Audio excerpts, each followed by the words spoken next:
Good afternoon, welcome. My name is Dr. Ryan Aford. I'm an associate professor in the Department of History here at the University of Winnipeg. To begin in a good way, I want to acknowledge that we live and work in the ancestral and traditional territories of the Anishinaabe, Anishinaabe, Assiniboine, Cree, Dakota, Dene, and Métis nations. In the Department of History, we also acknowledge that our academic discipline has been used to support programs of dispossession and assimilation directed against Indigenous peoples. Teaching and learning Indigenous histories allows us to confront colonial history, as well as honor and respect the people who have called this place home for millennia. So some of you will recognize that from the top of our course outline in the history of the Métis and other history courses. In fact, most outlines in the Department of History have that acknowledgement at the top. You might have also noticed that it happens to include the words "this place," which is appropriate since it's the title of the book that most of you are reading as part of the One Book UW initiative. So I want to thank the organizers of One Book UW, Candida Rifkind and Brandon Christopher, for organizing all the great events that we're enjoying, including the one here this afternoon. Today's event is sponsored by the Riley Fellowship in Canadian History, which promotes public engagement with the study of Canada's history at the University of Winnipeg and in the wider community. The Riley Fellowship was made possible by a generous gift from H. Sanford Riley, an enthusiastic student of Canada's history and a former chancellor of the University of Winnipeg. I want to thank Sandy Riley for his ongoing support of the study of Canadian history in our community and for making events like this possible.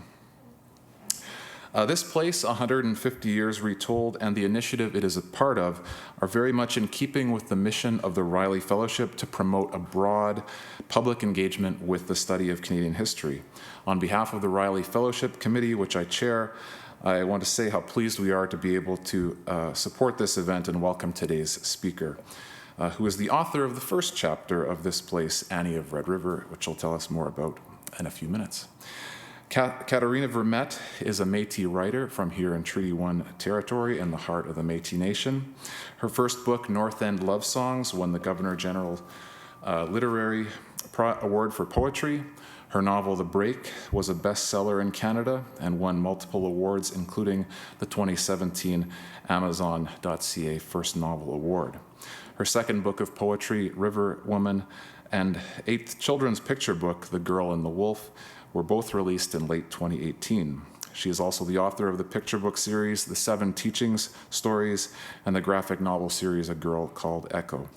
And along with a whole team of talented filmmakers, she co-wrote and co-directed the short doc, This River, which won the 2017 Canadian Screen Award for Best Short.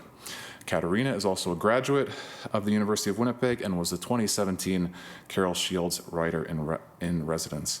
So we are very excited to welcome her here today. Please join me in welcoming Katherena Vermette.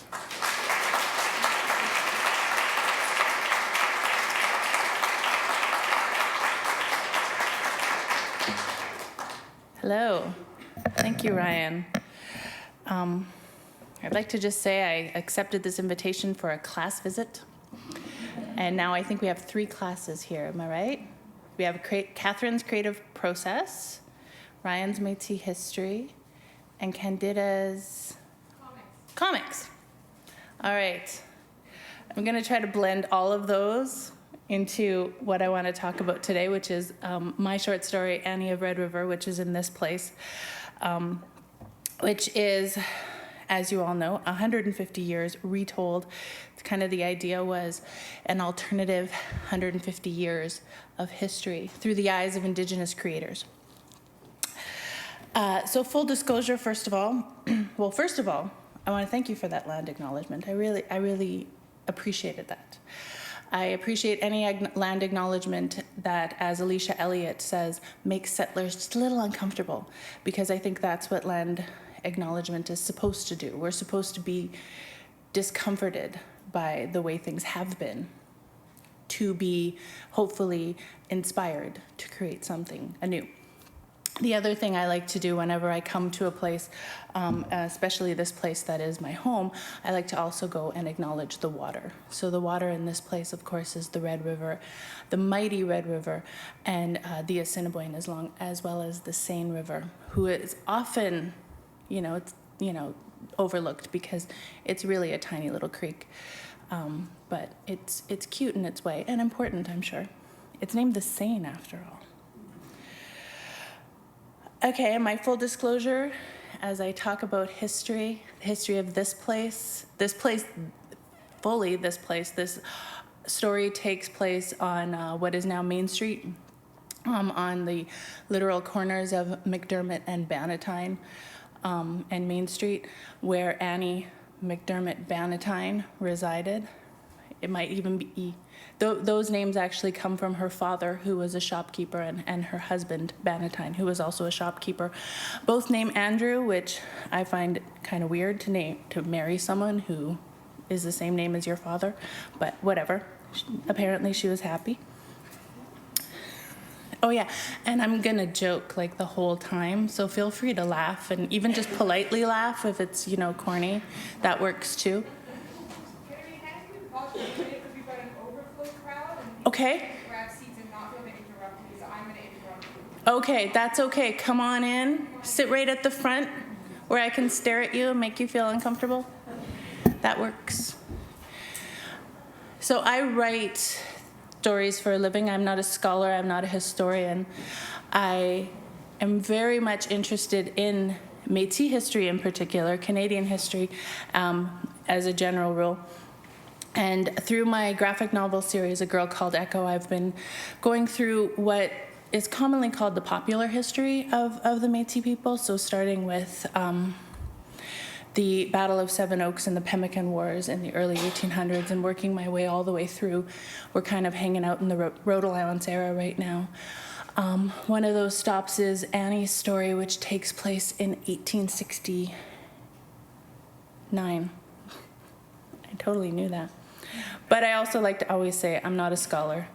I'm going to get these things wrong. I'm a storyteller. I try to be thoroughly researched. I totally geek out on all of this stuff. I also have my poet brain, so I kind of go for the images and all the shiny objects.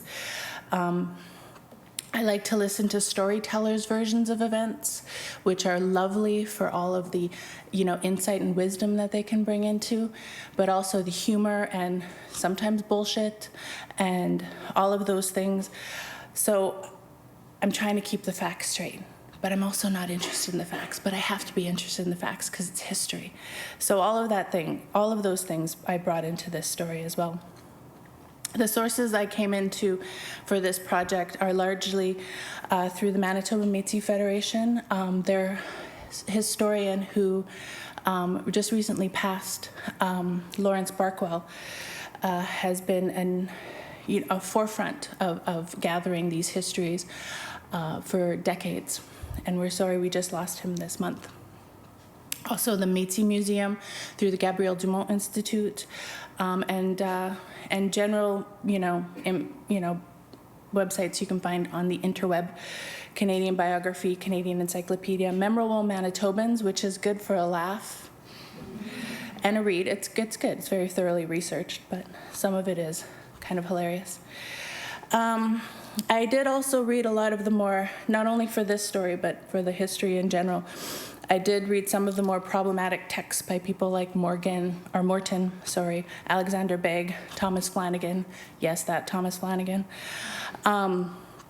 which are also like storytelling full of rumor and BS, but it's always good to sift through all of these things to find the gems. I also relied heavily on new Métis scholars who I highly recommend, folks like Adam Gaudry, Chris Anderson, and Jean Talette, who just released a book, The Northwest is My Mother, a popular history of Riel's people, or the people of Louis Riel, I'm not really sure. It was just released. She was here last week for a big launch. It's It's a stunning book, and honestly, it's not hyperbole to say I've been waiting for that book my entire life, because she is a great-great-grandniece of Louis Riel. She tells the story from the perspective of the Métis people, which unfortunately our history has vastly been underrepresented in our own voices. The telling of it, anyway. Oh. So I came into this project, I wanted to tell the story of how I came into this Place project, because I also want to tell the story of the creative process of this work. So this project came about one night when David Robertson, who is an author, I'm sure you all know him, he's going to do a big keynote, it's going to be very important with this project. And Katherena Vermette, who is the publisher of Portage in Maine, we were at an event at McNally, and I remember we were really just talking. It was during this time when there was so many 150-year events starting to come to the forefront. So this was a couple years ago, before the big anniversary of the 150 years were coming up. And really, we were just talking about how cool it would be to have Indigenous histories through comics, and how great it would be if we just got a bunch of graphic novelists together just to tell these different points in history. And how great that would be, because I was studying history at the time. David's worked extensively in kind of history of Indigenous folks in the Army. So we were just, talking about how cool it would be. But then, of course, Katherine had this funny look in her eye and kind of ran back to her office the next day. And within something like 2 days, she put together this enormous grant that you would need to get the 150 grants through Canada Council. It was an incredible feat of work by Portage in Maine. Anyone who's ever written a grant knows that this is an incredible feat of work, particularly these ones for so much money. So I really want to applaud them for that work they did initially, and then their work throughout this entire book. I don't know how many authors we have in here, but they were all corralled, like feral cats are corralled, by the very talented editors and organizers of this book. And I don't imagine that was very easy work, because we're not a deadline kind of people. Writers, not Métis folk or Indigenous folk, but writers in general. We're not very deadline oriented. We're not very, many of us hadn't written graphic novels before. This was in between my first and second Echo book, so it was really only my second time at trying this form of storytelling. So really it was all of them who organized us all into I think we made it work. I think it's pretty cohesive. I think it's pretty articulate, rather cohesive. And when we were all picking what we wanted to write about, it was starting in 1867, always coming all the way to present day. I jumped on this first decade, which was 1867. They were rough decades, so like 1867, I think, to 1885 was my timeline. And the idea was I was supposed to pick a story in that, a story that hadn't been told before, a story from a perspective that was something new. And in this, Annie really fulfilled all of those needs. She was, it's a story not widely known outside of the Métis community, outside of the Winnipeg community in general. And it was, a story of a kick-ass auntie who extracts her revenge and asserts her authority as an auntie in the Red River, as a Métis auntie in the Red River. And she really comes at the tail end of what I believe is called the golden age of Métis history, which, so at this time, post Seven Oaks, which is 1816, all the way through to this is 1869, where the Métis folk in this part of the world were quite affluent, definitely successful, leaders in the fur trade, and prime landholders in this place now called Winnipeg. So Annie really came into that. I wanted to tell the story of her whole damn life, this is where the editors really, were making their money, where they're like, you can't really do that. They're very polite and probably a little scared, which is great. Because I wanted to tell her whole life, because I was fascinated by this. Because she was born, her mother was Sarah McNabb, who's often described as a soda woman. I'm sure she did more than that. And her father was Andrew McDermott, who was a trader and shopkeeper here in what is now Winnipeg and now Main Street. She, of course, was born to one of these large Catholic families. And she married another prominent businessman, A.G.B. Bannatyne, also named Andrew. I bet that was weird, but whatever. She spent her life in relative affluence, I think, comparatively, especially for me, it looks like affluence. She was educated by the Grey Nuns, which is very educated for this time and place. She devoted much of her time in her youth and then in her adulthood to charitable works. She was a community leader. She organized community drives. There were several famines during this decade of the 1860s, and she was a community leader in gathering not only food for those affected, but also in doing like knitting drives so everyone could stay warm, firewood drives, things like that. One of her main interests that happened after this story, in the 1870s, I believe, was the founding of the first Winnipeg hospital, the Winnipeg General Hospital, which was on land donated by her father and her husband, and she was one of the main funders of that. And then, most notably, Annie of Red River, in February 1869, horsewhipped this guy named Charles Mair in the middle of Main Street over slurs that he had made about mixed blood women in Winnipeg, in the Red River area. So I mean, right at the horsewhipping, it's like she had me at the horsewhipping. Everything else was great, but the horsewhipping, that's really someone I want to know. So that's what this story ended up being, of course, the horsewhipping. You gotta go with the horsewhipping.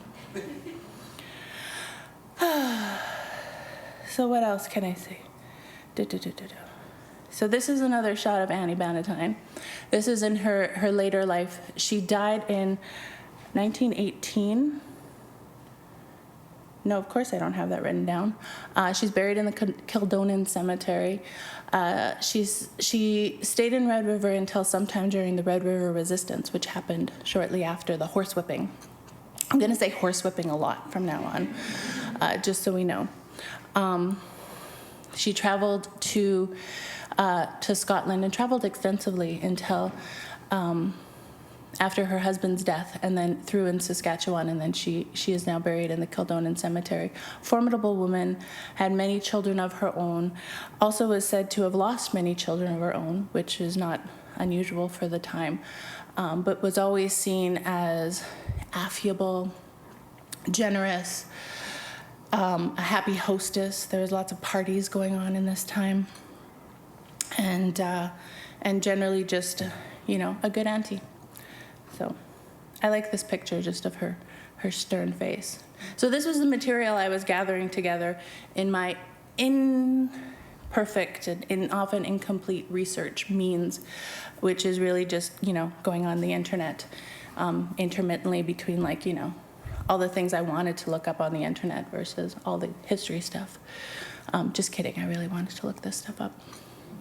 I'm really trying to gathering all of this information, and I'm really glad I didn't have to do a full biography, because I think that would have been by nature incomplete.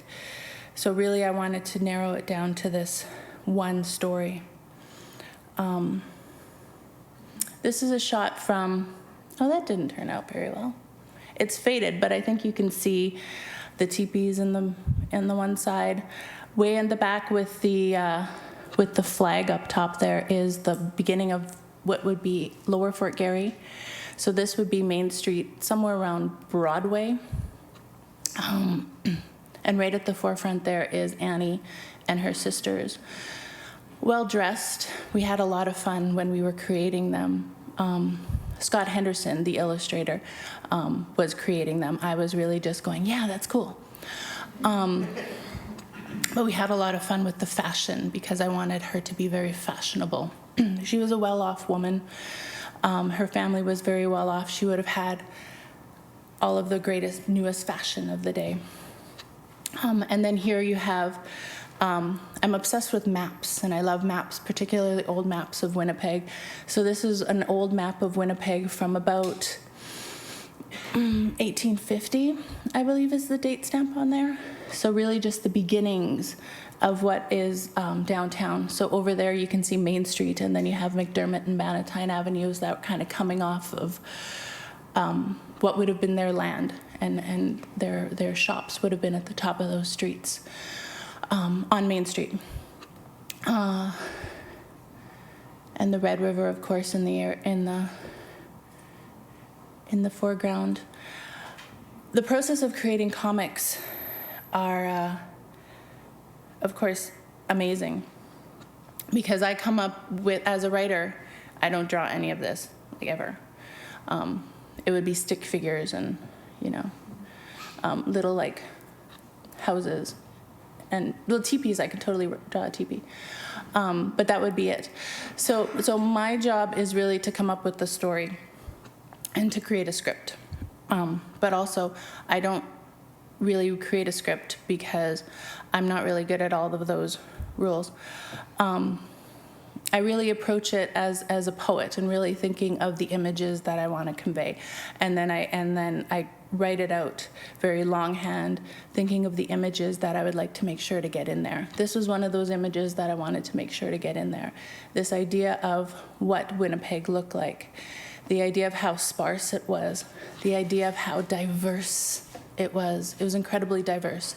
This period of time, about 2/3 of the population was Métis or HBCers, which is Scottish folks and Indigenous folks blended together, and the Métis being more on the French side. Now everyone is called Métis, but at the time that was quite separate groups of people. Annie's family would have been on the HBCer side because her family was Scottish.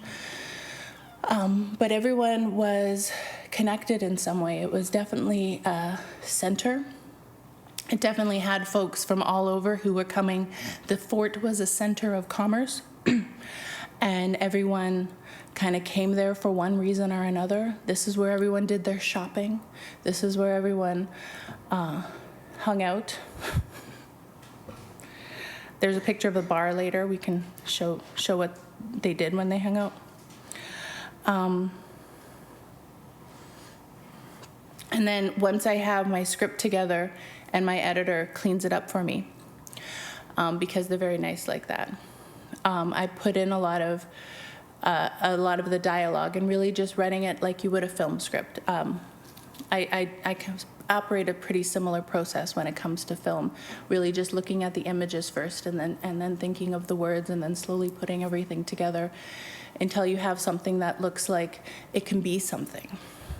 But it actually isn't anything until the illustrator comes and brings it all to life. And the first stage, Scott in particular, every illustrator is different. Scott in particular works in pencils first, so everything looks like this.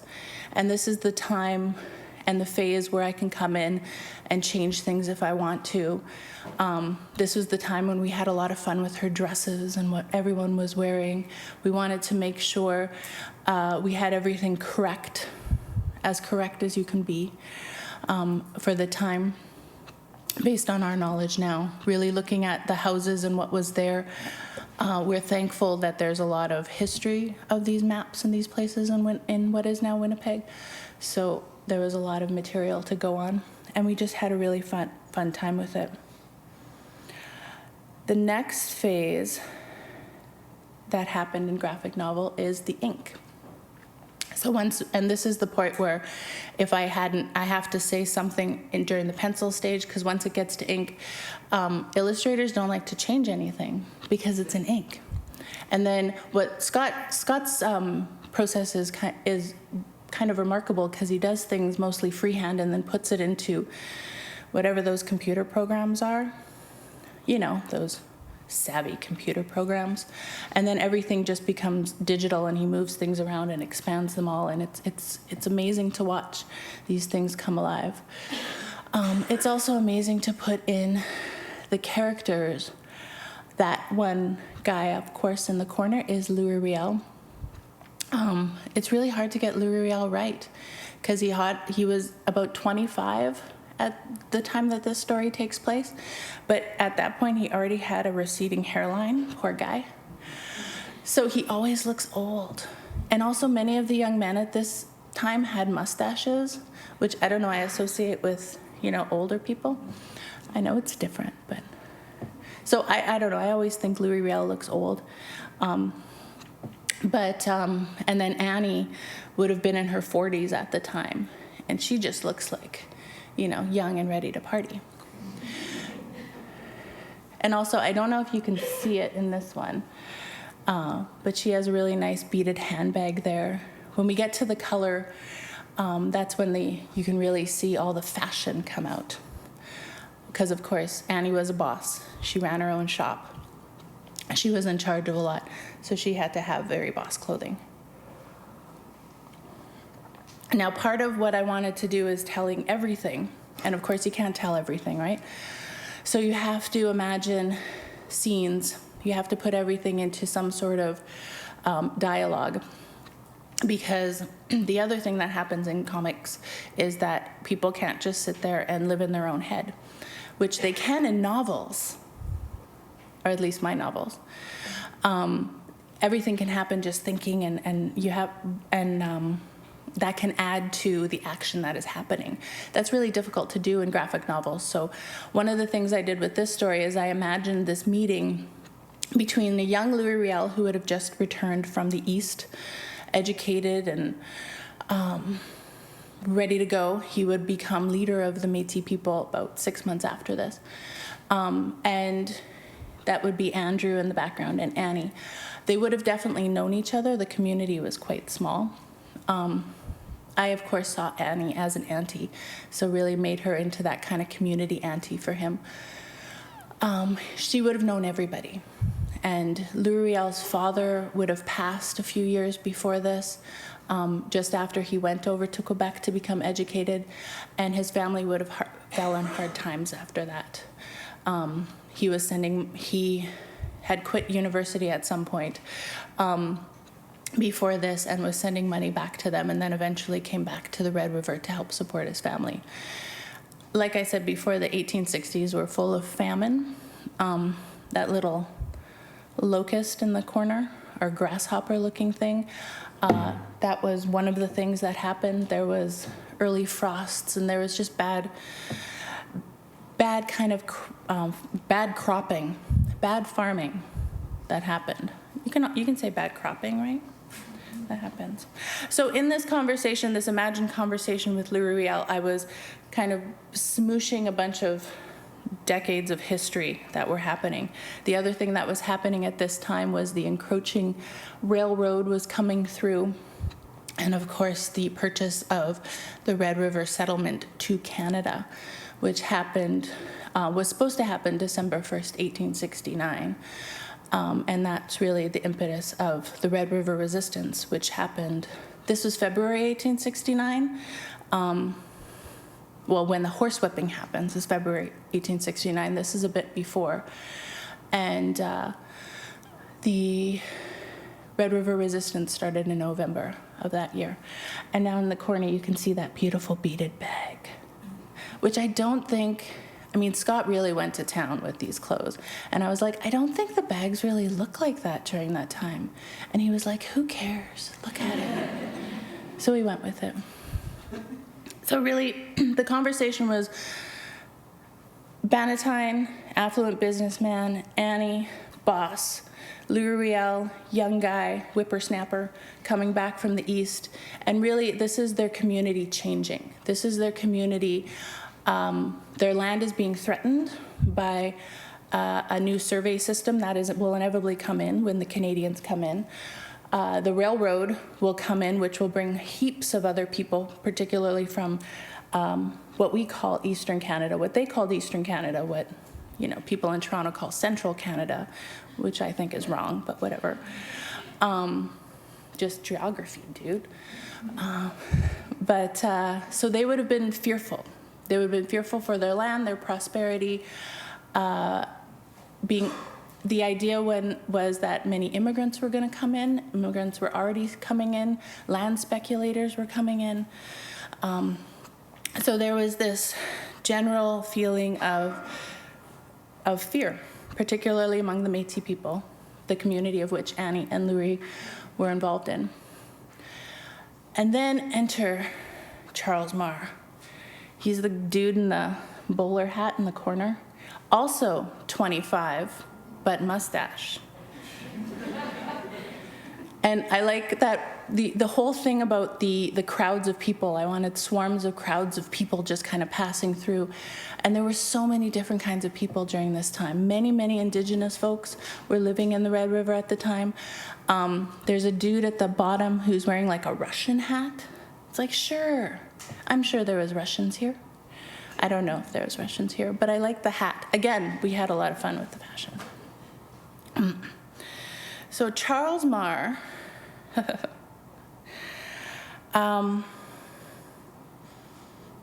Charles Mair is the other kind of player in this story. He is the guy who was horsewhipped by Annie Bannatyne. And you wonder at the surface, why, oh why would, this prominent businesswoman horsewhip a man in the middle of the streets? And I would say, well, you don't know Métis aunties, first. And secondly, I think it was all of these things that kind of contributed, and in addition to, of course, Mair's own behavior. So Mair was a poet. He had one book published right before he came to the Red River.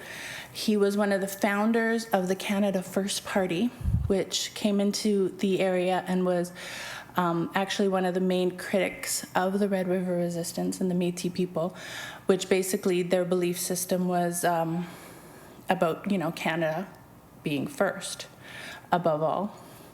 And when their idea of Canada was very much a Protestant, white, male idea of Canada. They did not include Métis people in this. They did not include French people in this. They definitely didn't include women. So he came over to Red River. This is a shot over here of him coming off the coach. Sorry, I like Western stuff, and the coach was really exciting.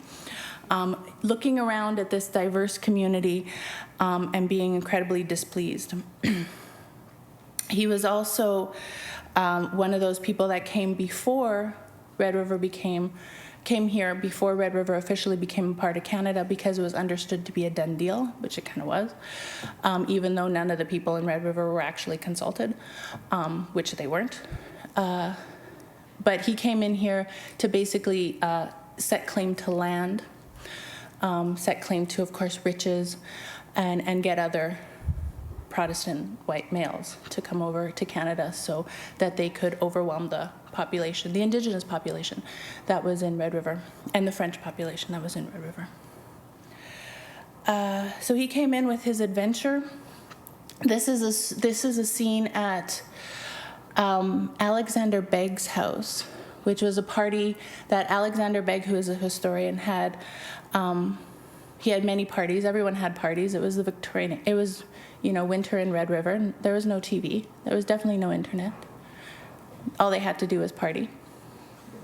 I'm totally joking. Come on, it's okay. So everyone was hanging around in their Victorian costumes, and I should have showed this all with the color, because everyone's just kind of dazzling and outdoing each other.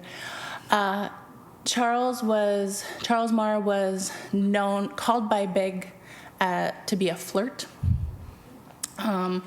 Other people called him a charlatan. By the sounds of it, he really liked Métis women. And this scene was something that the Annie Bannatyne and her sister Mary Sally, who was married to William McTavish, who was the governor of HBC at the time, so another prominent woman in the community. They recalled this story of Mair making a young servant girl uncomfortable, and that's what I portrayed in the story.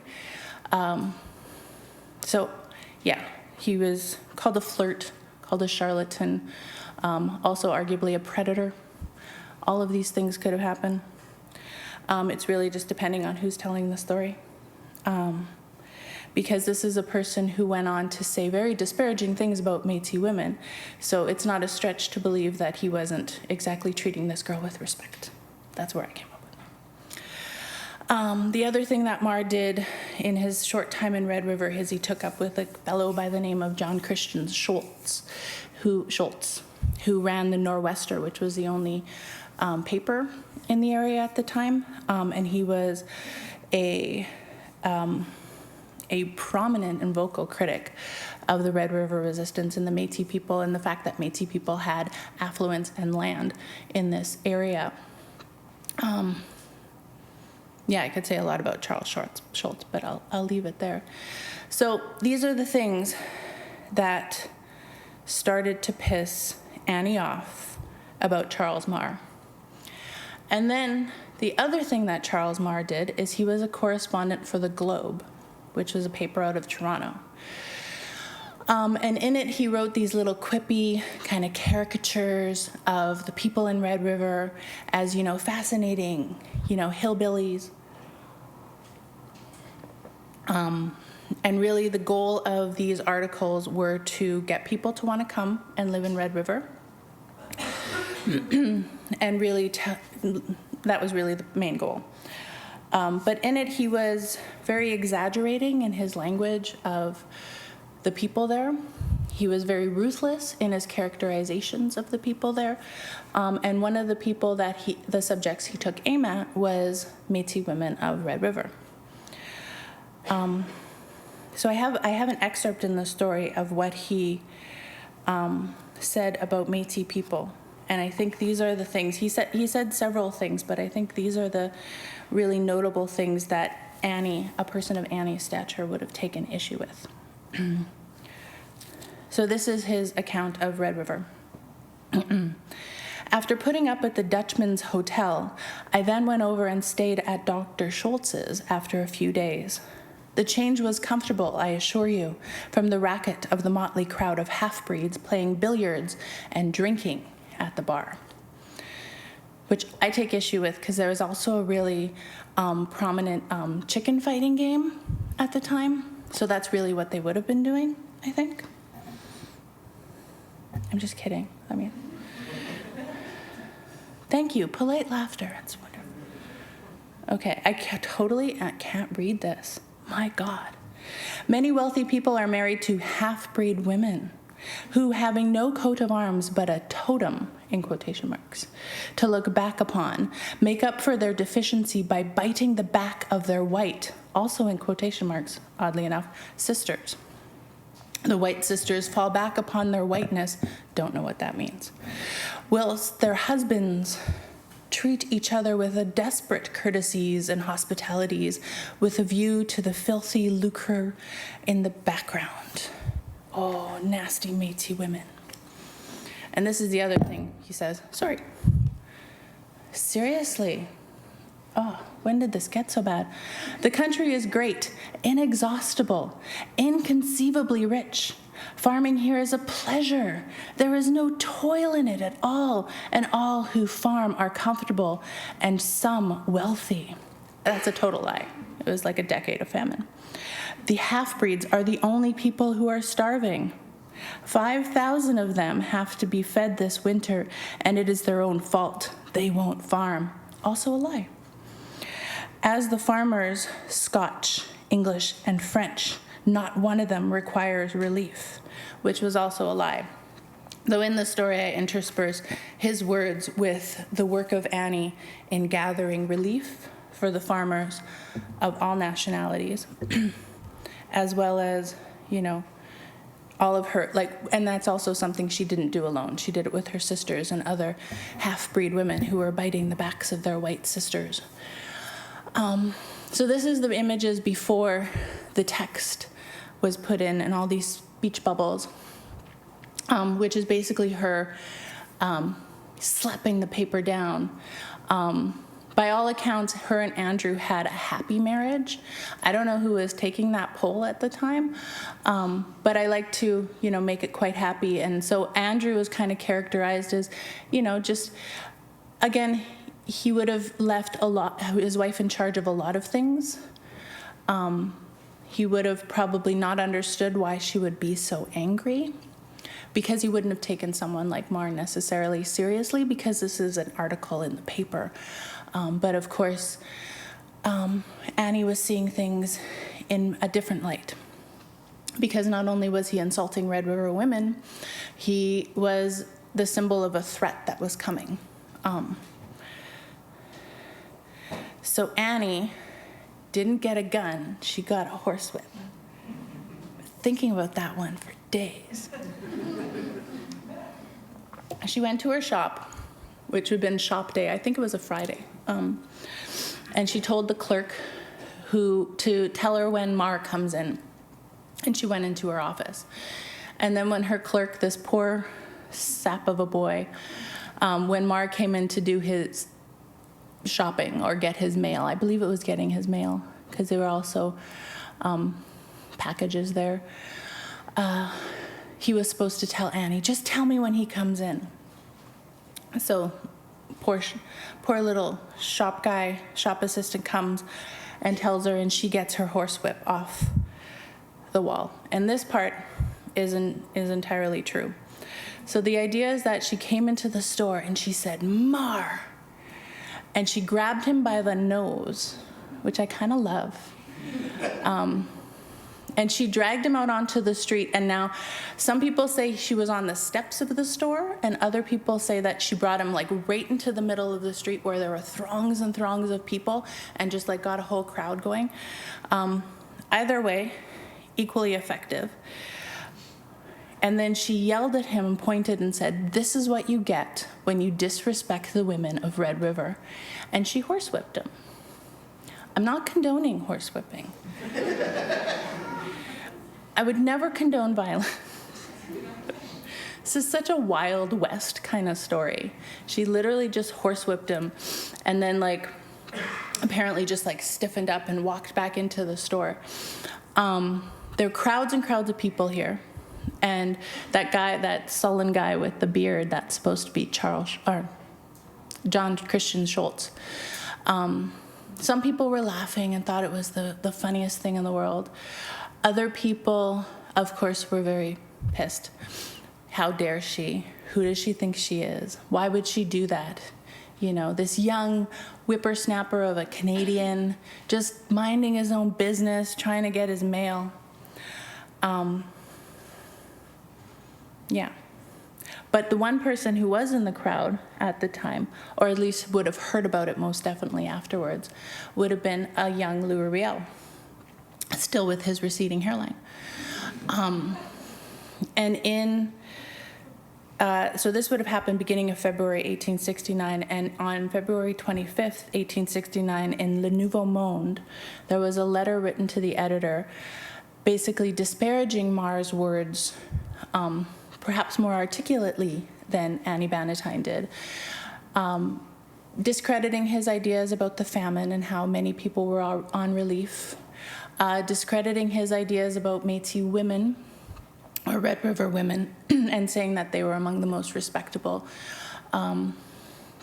God-fearing, Louis liked to say God-fearing in French, whatever that would be. These respectable women of the Red River, and also really just basically saying that Mair was a charlatan, and his words couldn't be trusted, and that things in Red River were not quite as simple as this. That letter was, I'm totally paraphrasing what that letter said because I didn't write it down. That letter was signed LR, and many people believe that this was, of course, Louis Riel in his first act of political resistance. That would have been published in February 25th, 1869, and he would have become the very young leader of the Métis people and the Métis cause a few months later.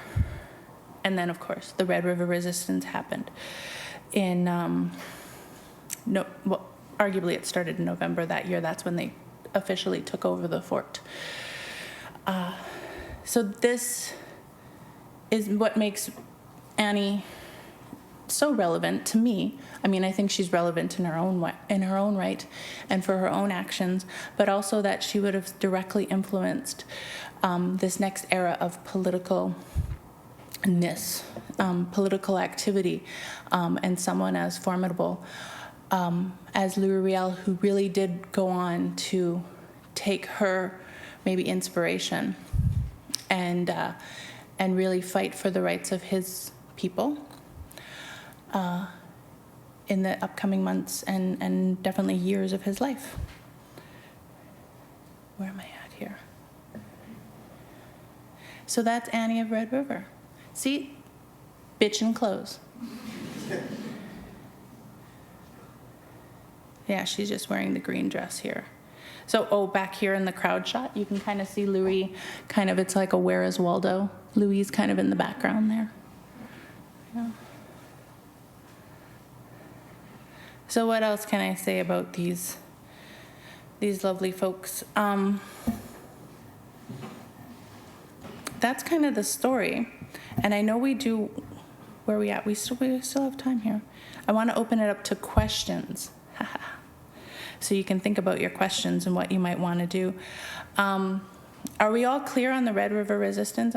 We know what we're talking about, right? You know, so in 1869, a group of Métis formed a militia, Métis and HBCers and other folks in the Red River area, and took over the lower Fort Garry, the idea of which was to negotiate with Canada for what would be the Red River's inclusion in the Canadian Confederacy, because the Red River people were not consulted. The Métis were definitely not consulted, and they just wanted to say, they weren't opposed to the addition, they just wanted to say in what was going on in their history. As I understand it, that's what happened. Incidentally, I like this little thing. Okay, we'll do a little postscript on these folks. So Annie and her sister Mary Sally, they stayed in, and her husband Andrew, they stayed in the Red River area until May of 1870. They were supporters of the Red River Resistance, kinda. William McTavish, who was the governor of the fort at the time and the governor of the HBC, he was taken prisoner by Louis Riel when they first started the resistance. But he was treated apparently very humanely. He was suffering from tuberculosis at the time. It is noted that his main concern was just the use of provisions in the fort and making sure that those were kept for everyone. And in response to that, Louis Riel did keep very, very detailed records of everything that they used during their time occupying the fort. And then in May of 1870, the sisters and their husbands left for Scotland because William McTavish was quite ill. Charles Mair and John Christian Schultz were very vocal opponents of the resistance and the Métis who were occupying the fort. They planned, I believe, 2 coups trying to take over the fort. They were often imprisoned by the Métis and often escaped the prison because it wasn't actually a real prison, it was just a fort and kind of like a house in the middle of the fort, so everyone kept escaping. I don't know why they didn't fix that at the time and why everyone had to be in prison all the time. Incidentally, Charles Schultz was the first person who started writing questioning Louis Riel's sanity. So he was kind of that rumor monger, thinking that this young man must most definitely be insane. And then, ironically, they escaped by dressing as Indigenous women and then fleeing across the U.S. into Ontario, where they took up with a bunch of Orangemen, those fine dudes, calling for Louis Riel's head, and as well as the other Métis who were involved in taking over the fort. Something that no doubt contributed to the fact that Louis Riel was, of course, hanged in 1885 for treason officially, but also for his actions in Red River at this period, which are numerous, and many people know all of those, and we could go into this for days and days. But I do want to make sure to open it up to questions and make sure that those of you who are in your classrooms are getting what you need out of your class time. That make sense? Okay. I'm curious to know what kind of questions we have. Oh, okay. Okay, so Ryan is going to come around because we all have questions prepared, and there is a microphone, and your voice will be recorded for posterity, or whatever the film is going to be used for. And it's working. Hi. Hi. My name's Kat. I'm just wondering if you could talk a little bit about the choice of graphic novels as the specific medium for presenting these stories, and kind of that as an art form in Indigenous cultures. Well, I started writing graphic novels because they're really cool. And I wrote poetry, so I wasn't used to being cool. That's totally true. No, I started writing graphic novels with a girl called Echo, which is a series that I'm working on now, and then this would have been my next work. Really because that's, for Echo in particular, Echo is, she's a time-traveling 13-year-old who is based in modern day, or present day, and she travels back in time to key points in Métis history, starting with the Pemmican Wars, and and she goes to Batoche, she goes to this time period, or the Red River Resistance time period anyway. And I wrote her in graphic novel form because she couldn't be in any other form. She's a really quiet kid. She definitely didn't want to talk. Doesn't talk much. She's kind of always hiding in her hoodie and her headphones. So I really wanted to show her through the music she was listening to. She separated from her mom during this time, so she's listening to her mom's music, which is my music, which is how I know it's cool. As opposed to trying to find what would have been cool for her time, or her era, which would have not been cool. But really, there was no way. I didn't want to write her as prose because it would have been because she was so silent. I wanted to show her. And the best way I found to show her is through these visuals. And it's really amazing when you write a script and then someone comes in and we, put her all alive and gave her these bright blue-black braids and really just put her into these settings that I imagined. For one, I was amazed at how much story you can cover in graphic novels. Graphic novels can do scenes. You can have a page with 8 little panels, and you can cover so much story that would take like 3 or 4 prose pages to cover. So many things are happening in the pictures. So it actually was great because I was able to tell more story. But it really was, it's that visual, it's that presentation that doesn't happen any other way. It happens kind of in poetry. Because we do talk a lot about images and stuff, but it's different. So she needed to be in graphic novels, so that's why I started writing graphic novel. And then this project was all graphic novels, and Annie, I think, was another character who I didn't want to write something slow. I wanted to, I did want to write all of her actions and all of her life, but the horsewhipping just had to be shown like that.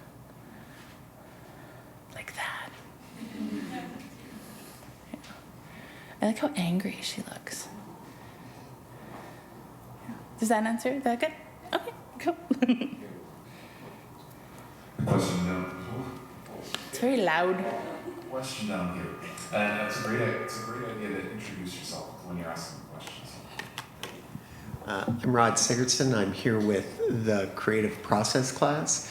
And so what I tweaked on was you saying that you started with poetry and then built up from there, ultimately moving into a script. So I think all of us in my class would love it if you could linger on that. What does that mean for you? Well,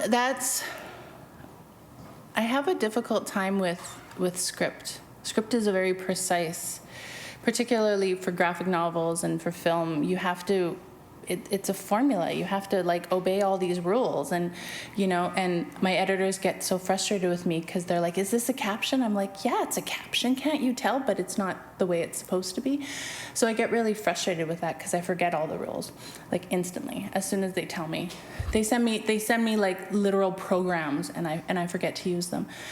And so I do tend to approach many things, many different forms, through poetry first, just because then I can get a handle on the images I want to portray. And then I try to take that and then plug it into some sort of formula. But as long as I have the images down, then I know where to start. Because then I then my whatever resistant to the authority of the script isn't bogged down because I already know what the images are going to be. And then the dialogue. I also work heavily in dialogue.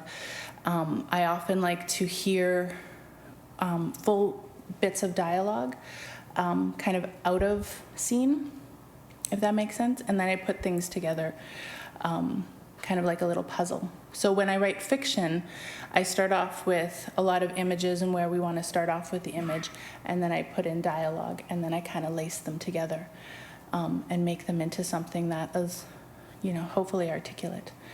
And that's kind of where I started here. I think different writers start in different forms, and different pieces of work kind of call for different genres. I work in a lot of genres, so I tend to kind of start in the same place and then see where it needs to go. That makes sense. Another question over here. My name is Nathaniel Dison, and I just have a very simple question about that comics. And my question is, does it really depict the historical reality of how people behave during that time? Horsewhipping for sure.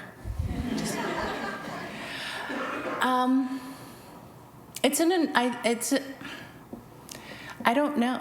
I would hope so. I hope I got it right. I don't know if I did. I know that Annie, though she's this affluent, powerful woman, arguably not all that affluent, she is not fully representative of all Métis women at the time in this place, nor is anyone else. It's really just putting together stories and finding that interpretation of that, trying to keep to the facts as much as possible, trying to recognize, for me, researching history was a lot about recognizing the lens that the authors were going through. So when you talk about the very old timers who are writing, the settler Canadians who are writing in the contemporary to this time, they would have had a very different worldview than I did, or I do. So it was kind of siphoning through their quote-unquote facts, and kind of trying to realize that they were, operating under their, colonialism and their preconceived racism at the time and all of that stuff. So it was a lot of kind of sifting through. I always make this motion when I'm sifting through. So sifting through the colonial bullshit, and but trying to find those facts and those things that really ring true. And it's also relying heavily on Métis history and Métis historians, which are storytellers and maybe not necessarily the institutional folks that were working at the time or in the time since. So really kind of putting those things together and finding as much truth as you can, I think.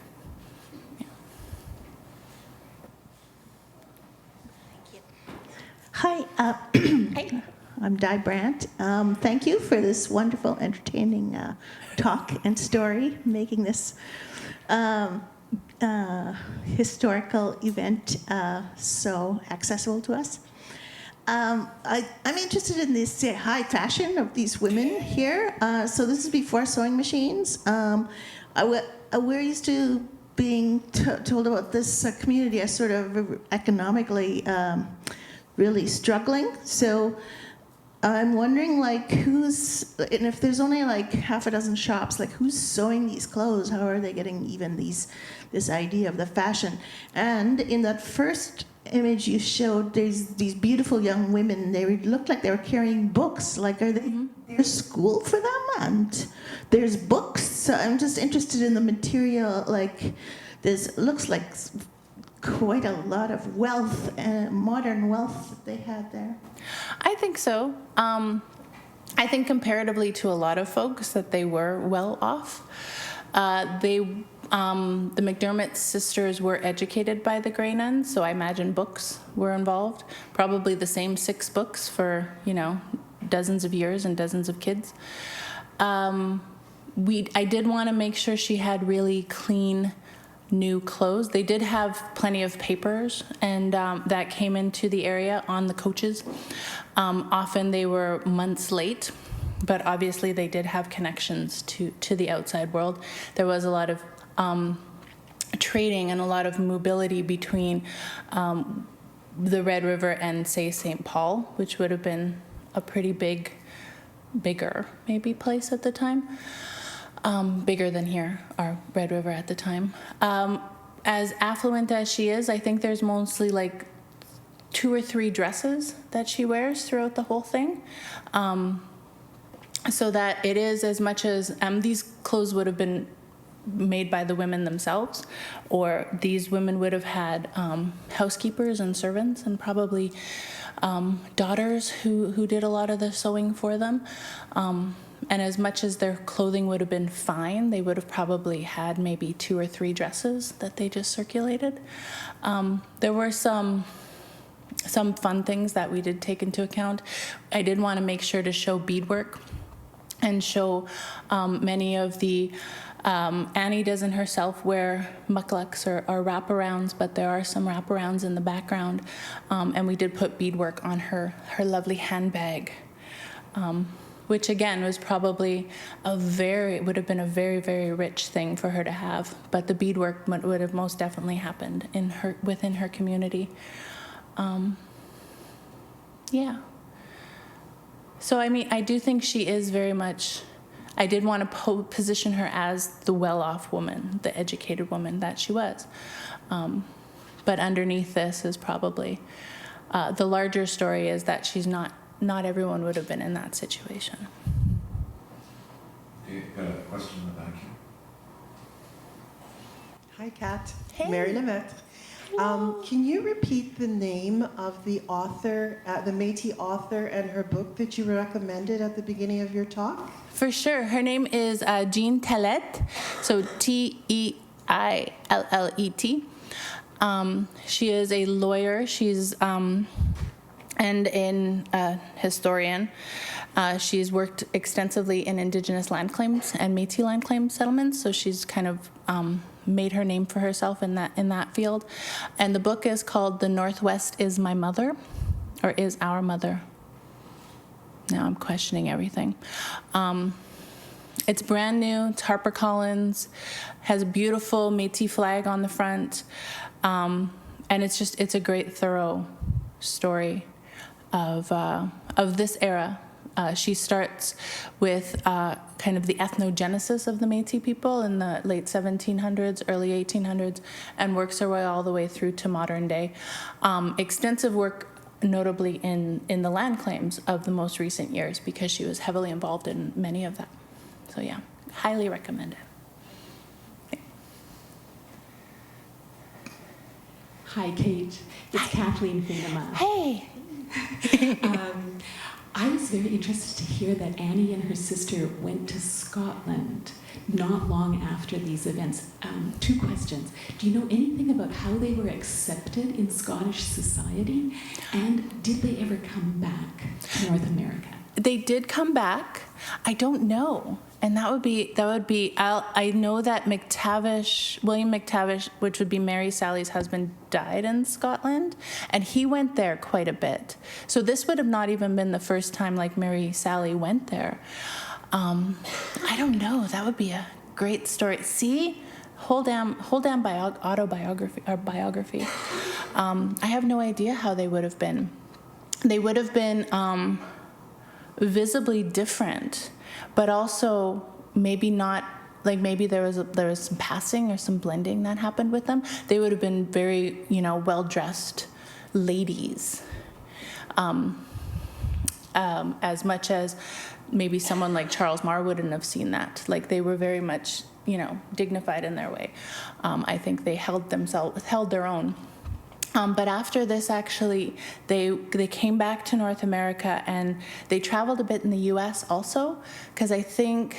I'm trying to remember, but somebody was also sick. I think Annie's husband was also sick, so they traveled to warmer climates. So again, it's a very privileged network that they followed around in. But yeah, it would be interesting to see. Unfortunately, she didn't keep like a travel diary or something. And I wonder how she would have interpreted that too. If someone shunned her or something because of how she looked, Yeah, I wonder if she just brought her whip with her. Okay, I think we have time for 2 more quick ones. One here and then down the side of the road. I'll make this quick. My name is Biodun, Hello. and this is related to the class I'm taking right now, History on Métis. So I know you said probably our action must have inspired Lure to write the letter, and that in a way led to the November resistance. But I just want to know if you considered her as a symbol of the matriarchic culture that existed in Métis history with the women. That is against the culture we have in the European, the colonial master, where the man has to do everything. Do you consider her in that way as being a symbol that held the community as an auntie? That's a big question, but thank you for it. The Métis were largely, and I say this as a community member, so I say this kind of thinking of my own family and my own history here. We are very Catholic. We are very male-oriented in this era, but we also come from very strong indigenous roots, Anishinaabe and Innu roots that are highly, highly matriarchal. So that is a very recent. Those are very recent cultures and still very, very, very much active cultures. And that influence is undoubtedly seeped through into Métis culture. So we do have outspoken women who are granted leadership and power.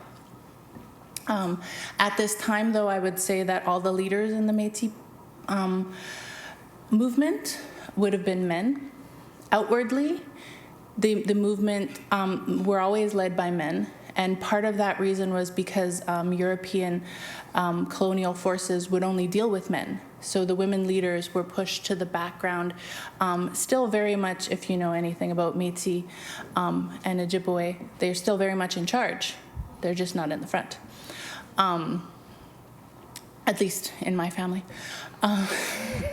But so I think that it's both ways. And outwardly often there was playing that game of the patriarchy of having everyone in control, and notably many of those leaders, male leaders, did think they were in control and still do.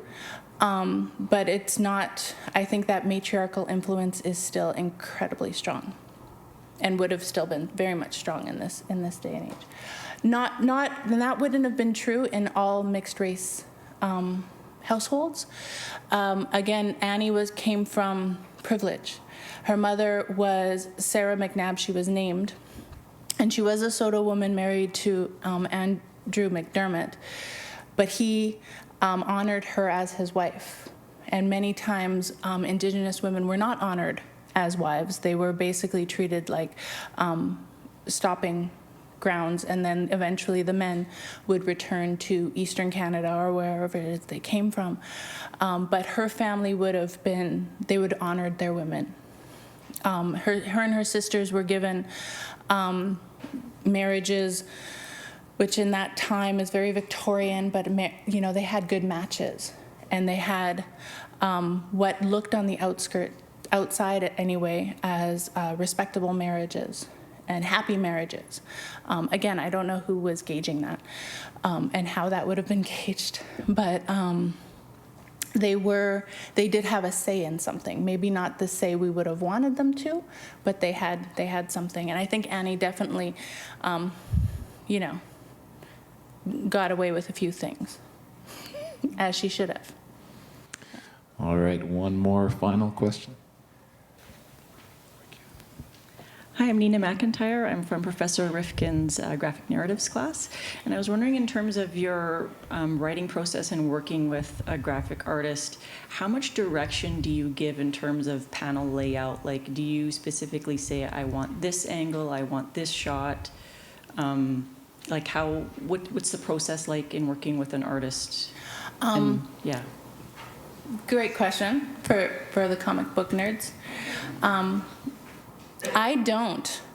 I kind of leave that to Scott. I've only worked with Scott. Scott does the whole Echo series, and he did this panel. So I've only worked with Scott thus far. And I don't necessarily detail shots completely. Some graphic novelists do, like David Robertson. He does. He knows all the shots. He knows all the angles. He knows exactly how he wants things to be laid out. I really leave that up to Scott because I think Scott brings a wealth of expertise. And for about the majority of the panels, I do let him see how he feels it's best. We do talk about different blendings. Like if we have, of course, a panel of 8, then the next page would not necessarily be a panel of 8. We have to spread things out. There's certain shots that I really want to have wide and just open up and show a scene. There's certain things I want to make sure that are the focus.